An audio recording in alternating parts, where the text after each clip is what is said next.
जतन तिप्रसनो खुलुमखा। दिस इज़ बुबागरा हियर। सबसे पहले मैं आप सबको थैंक यू बोलना चाहता हूँ।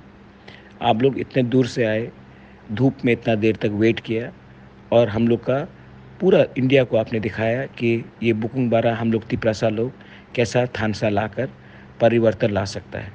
मैं अपना बुरुई बदल को, अपना YTF को और तिप्रा मोथा को सबको थैंक यू बोलना चाहता हूँ, बेलाइनो हम भाई और हमारा सपोर्टर्स को। आज आपने देखा कि इतिहास में इतना बड़ा रैली अस्तबल मैदान में कभी नहीं हुआ है। जब प्राइम मिनिस्टर आता था तभी भी इतना बड़ा रैली नहीं हुआ है। ये क्यों हुआ है? क्योंकि हम अपना अधिकार कॉन्स्टिट्यूशन के अंदर मांग रहे हैं। आपने इतना प्यार हमको दिया है, मैं आपको बोलना चाहता हूँ इसके बाद अगर हम लोग ने 10-11 महीना ऐसी थानसा रखा, 100% मैं बोल रहा हूँ हम लोग को कुछ मिलेगा। चिंता मत करो, हम लोग को यहाँ में पावर और पोस्ट नहीं चाहिए।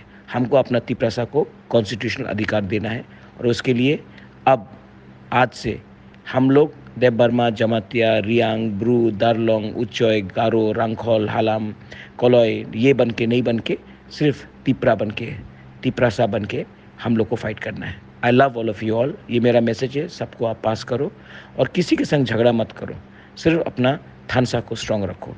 झगड़ा करने से कुछ नहीं मिलेगा, थानसा रहने से सब कुछ मिलेगा। 70 साल का जवाब 11 महीना में मिल सकता है, इसके लिए थानसा रखो। हम भाई।